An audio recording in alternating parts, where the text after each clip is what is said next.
Hi friends, இந்த Vadivel comedy ஒன்று வரும்ல, இலையில் ஆடு செத்து கிடக்கு, கோழி செத்து கிடக்கு, மீன் செத்து கிடக்கு, நண்டு செத்து கிடக்கு, அதெல்லாம் கண்ணுக்கு தெரியல, தம்மா துண்டு ஈ செத்து கிடந்தது உனக்கு பெருசாக தெரியுது அப்படிங்கிற மாதிரி நம்ம காலையில் எழுந்து பல்லு தேய்க்கிற பேஸ்ட்லேருந்து குளிக்கிற சோப்பு, ஷாம்பு, கண்டிஷ்னரு, மூஞ்சிக்கு போடுற க்ரீமு, பவுடரு, காஸ்மெட்டிக்ஸு, பாத்திரம் தேய்க்கிற லிக்விடு, சோப்பு, பவுடரு, துணி துவைக்கிறதுக்கு லிக்விடு, பவுடர், இது எல்லாமே கெமிக்கல் தான்.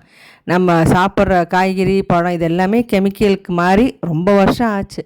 வண்டு இருக்கிற மாம்பழமும், புழு இருக்கிற கத்திரிக்காய், காலிஃப்ளவர் இதெல்லாம் தான் கெமிக்கல் இல்லாதது. அது பூச்சி இருக்குது அப்படின்னா அது கெமிக்கல் அடிக்கலை அப்படின்ட்டு அர்த்தம்.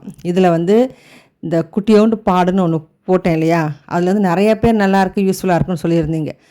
ஒரு சில பேர் கையில் துவைக்கிறதா சொல்லியிருந்தீங்க. ஒரு சில பேர் இது என்விரான்மெண்ட்டுக்கு நல்லது கிடையாது, கேடுன்னு போட்டிருந்தீங்க. இது என்ன போட்டிருக்காங்க இந்த பாடலான்னா பயோடிகிரேடபிள். அதை நான் அப்படியே டிஸ்கிரிப்ஷனில் கிளியராக நான் கொடுத்துருக்கேன். பயோடிகிரேடபிள், அதே மாதிரி என்விரான்மெண்ட்டுக்கு எந்த ஒரு ஹார்ம்ஃபுல்லும் இல்லை அப்படின்ட்டு போட்டிருக்காங்க.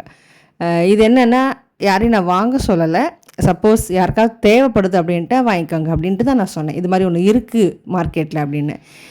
இப்போ வீட்டில் இருக்கிறவங்களுக்கு ஓகே. இது ஆஃபீஸ் போகிறாங்க. இப்போ நான்லாம் ஆஃபீஸ் போயிட்டுருக்கும்போது வாஷிங் மிஷின் 20 வந்துடுச்சா, உனக்கு கம்ஃபர்ட் போடணுமா அப்படின்ட்டு பார்த்துட்டுலாம் போயிட்டுருக்க முடியாது. துணி சோப் போட்டு கிளம்பிடுவேன்.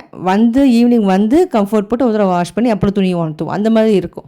வீட்டில் இருக்கிறவங்களுக்கு அப்படின்னா கொஞ்சம் டைம் இருக்கும் துணியெல்லாம் துவைக்கிறதுக்கு. ஆஃபீஸ் போகிறவங்களுக்கு இது கொஞ்சம் ஈஸியாக இருக்கும் அப்படின்ட்டு தான் நான் சொன்னது. இன்றைக்கான டைனி விலாகில் 6:45 சாப்பிட உட்காந்தா எப்படியும் பசிக்காது. அதனால் கொஞ்சம் கூடவே தான் போடுவேன், மிச்சம் வச்சுருவேன், அதை நான் சாப்பிட்டுடுவேன். இப்படி தான் டெய்லியும் ஓடும். அதுவும் நான் சாப்பிட்டுட்டு அதுக்கப்புறம் என்னோடய பிரேக்ஃபாஸ்ட் முடிஞ்சு போச்சு. சாப்பிட்டுட்டு இவருக்கும் கையில் கட்டி கொடுத்துட்டு, இவளுக்கும் பேக் பண்ணி கொடுத்துட்டு, ட்ராப் பண்ணிட்டு அதுக்கப்புறம் வீட்டு வேலை எல்லாத்தையும் செய்ய ஆரம்பித்தேன் கொஞ்சம் நிதானமாக. இன்றைக்கி செவ்வாய்க்கிழமை எக்ஸாம் இருக்குது அப்படின்ட்டு காலையிலே 4:30 மணிக்கே எழுந்து இவள் படிக்க உட்காந்துட்டேன். அப்போவே நானும் பிரம்மதீபம் போட்டு நைவேத்தியத்தையும் முடிச்சிட்டேன். இனிமேல் கொஞ்சம் நேரம் ரெஸ்ட் எடுக்கணும், தூங்கணும்.